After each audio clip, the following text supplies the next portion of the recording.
Hey YouTube, this is Crush1990, and today I have a Sorcery TCG deck tech for my Deathspeaker deck.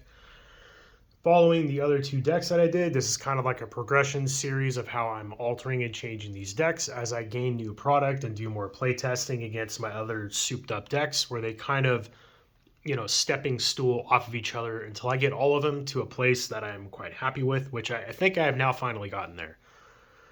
So we'll go over Deathspeaker real quick. Is a 20 health, 1 power avatar, has the usual tap to player draw sight. The cool thing about Deathspeaker is that you can cast 1 dead minion each turn, and for 0 if you're on death's door. And whenever you summon a minion this way, it immediately banishes. So what that means is we want to be playing a lot of things that have Genesis abilities. Genesis is when you play that, you get whatever ability it says on there. So we play a minion, it does its cool Genesis ability, and then we hopefully have it die somehow, either by the opponent killing it or by us killing it ourselves, which we have a lot of ways to, do that in the deck. First things first, I'll go over the Atlas. This is a fire, earth, air deck, so we have the 3 copies of each dual land to fit that, type, along with 1 unique of each attribute that we're playing that I just kind of like the artworks for. They don't really fit the theme of the deck. Vesuvious kind of does. This definitely doesn't, and that doesn't. But I love all 3 of these pictures, and all I really care about is gaining those thresholds. Next, I do run 1 copy of Boneyard. It is a unique, so it's a little harder to get. Very good in the deck. I would say if you're running Deathspeaker, absolutely play Boneyard. As Genesis, each player may summon a minion here from their cemetery. So kind of just keep that in mind. Leave these 5 for a second. Again, 2 copies of Crossroads. People, get your Crossroads, put them in every deck. Every single deck. This card is great. This card's great. I'm surprised it's not a unique, personally. Or maybe if it was an exceptional, like you run 3 copies of it, maybe that would be too consistent.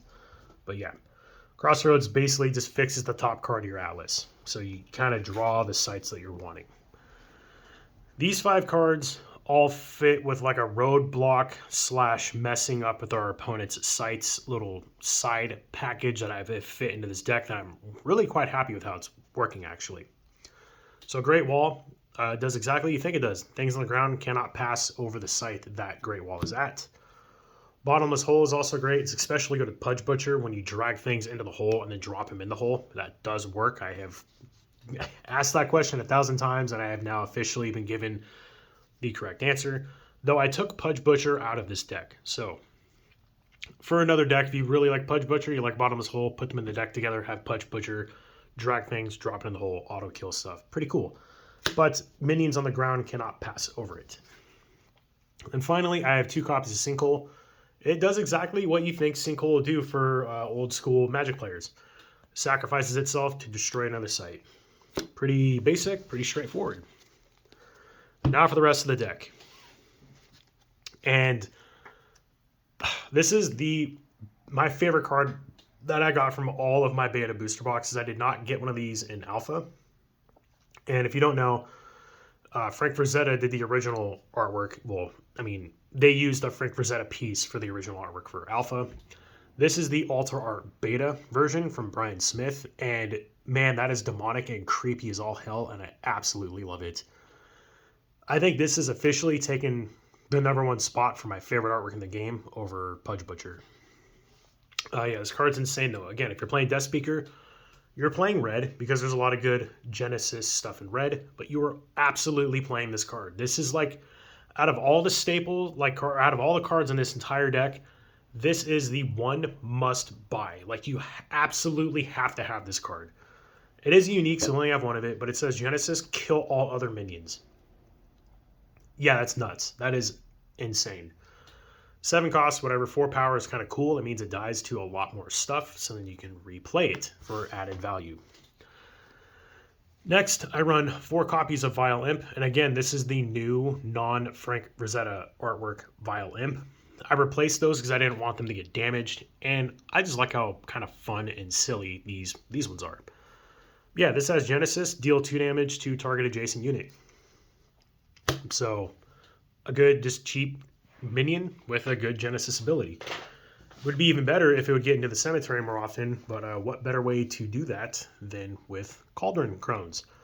Cauldron Crones is a spellcaster, which is key for this card right here. As Genesis, you may sacrifice another minion here to draw a spell.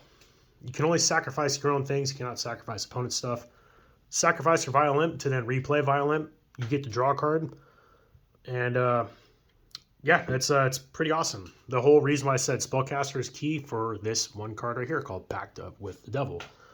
4 cost, sacrifice the caster, i.e. Cauldron Crones, or lose half your life, which we're never going to do.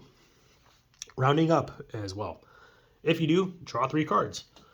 So Cauldron Crones can sack something up for added value to draw a card. Then you can sack out Cauldron Crones to draw 3 more cards, and bam, you're up to a 4-card hand out of nowhere.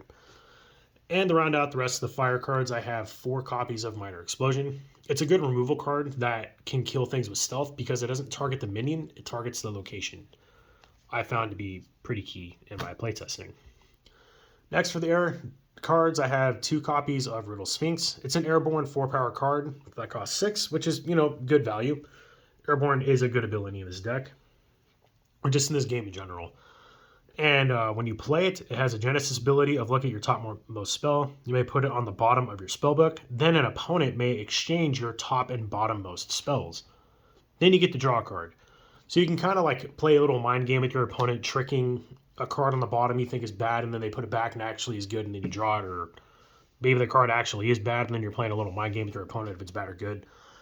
I'm not really into all that. It's just Genesis, draw spell, and it's a 4-power airborne card. That's what I like about it. If I want to draw cards, I will play Grandmaster Wizard, which is a 6-cost, 0-power minion. It doesn't die when you just play it.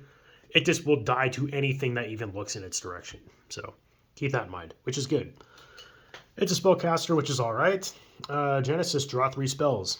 And if you remember in setup, you draw 3 spells for your hand. So this essentially gives you a fresh hand when you play it.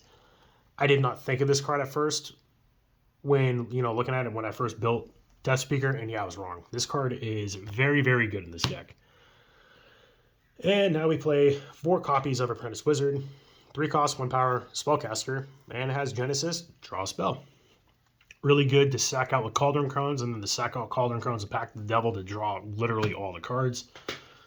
And then finally, to round out the air cards, we run 4 Lightning Bolt. Lightning Bolt's great. It can kill stealth minions because it doesn't target the minions, it targets the location. Though it is at random, but again, it only costs 2, so random is fine. Sometimes random doesn't even matter. For the Earth cards, we have 2 copies of Wraetannis Titan. It's a 7-cost, 6-power behemoth, and it has Genesis, strike each enemy here. So if they're on your sites, yeah, they're probably going to regret it. And then the last of the minions in the deck, every minion in here has Genesis, by the way, because I want to get max value off of my Deathspeaker, is Land Surveyor. 2 cost, 1 power, Genesis, draw sight. So yeah, it's just more card advantage. That is, like, again, the whole theme of this deck. It is a very much the quintessential mid-range deck. It's all about always having cards in your hand, always having advantage, and then just doing really good, like, one-for-one kind of trades. And over the course of a game, you will out-attrition your opponent with the sheer amount of value that you always have, either with the mass amount of cards in your hand or the mass amount of utility you have in your graveyard. It's kind of like the ongoing theme with the deck. This is a flex card. If you don't like craterize, replace it with literally anything else that would fit the theme that you want. I like craterize, so I play 2 of them. Because, yeah, based on when you play it, it's probably going to end the game. It is an 8 cost, so it's very slow. As an additional cost to cast it, you discard a site, which you will not have problems having. And then, yeah, you target any site, destroy it, and deal damage to everything above or below ground equal to that damage grid right there. So yeah, this basically is like a good endgame finisher. You could just run 1 and then run 1 of something else. Literally anything else. I like having 2. Then wherever your opponent's avatar is, just completely nuke them out of existence. And the last of the Earth cards is 2 copies of Earthquake. Earthquake is, man, this is arguably like the best Earth card in the game. It is so good. Basically pick a chunk of 4 sites in a 2x2 chunk. rearrange them however you want, and then burrow every minion and artifact there. So not only are you playing the positional game, which is something that this deck wants, but you're also technically removing everything on those 4 sides too. Earthquake is nuts. And then to fill out the roadblock package and why we even have it in the first place is for 2 copies of Devil Egg and 2 copies of Angel's Egg. Basically, Devil's Egg says that wherever it is, the owner of that location will take 1 damage at the end of every single turn. Your turn and your opponent's turn. Angel's Egg is the exact opposite. The owner of the site will gain 1 health at the end of every turn. So ideally, you want to be giving Devil's Egg to your opponent's site and then going back on the other side of your wall where they can't, bring it back. And it just starts slowly pinging them until they, put it on their avatar. While you then play an Angel's Egg on your side of the wall, gaining all your health. I think that's how the turn structure works anyway. Your turn, then your opponent's turn. I'm pretty sure it is. If I'm wrong on that, just let me know in the comments down below. Either way, that is very, very good. Just, again, that attrition game, right? The long term, I am doing slightly better and you are doing slightly worse. To where the end game becomes critical mass. You kind of just close the game out. So yeah, that is my Deathspeaker kind of roadblocky mid-range deck. Again, all about attrition, all about card advantage, and just gaining really good value for everything you play. Yeah, this deck, it is very, very good. It's streamlined. It does its one thing, and it does its one thing very well. And it is hands down my favorite deck that I have. I have 8 decks now that I'm testing, and I'm currently building 2 more. So this is the one I have the most enjoyment playing. It makes for the longest games, which I think longer games for Sorcery are better, where Battle Mage is very, very quick, fast games. You're either winning or you're losing within like turn 5 or 6, and that's kind of the game. This will last about 10 or 12 full turns, so it creates more of a story, I think, as well, and that is something I just personally enjoy a lot more. Though for games where you just want to smash out fast games, Battle Mage is great. Even Pathfinder games can be insanely fast as well. Yeah, that is the deck. If you have built the deck and you have tested it yourself, please let me know in the comments down below if you have any suggestions. I would love to hear them, especially for this one. This one's kind of like my baby. This is like my little pride and joy right here.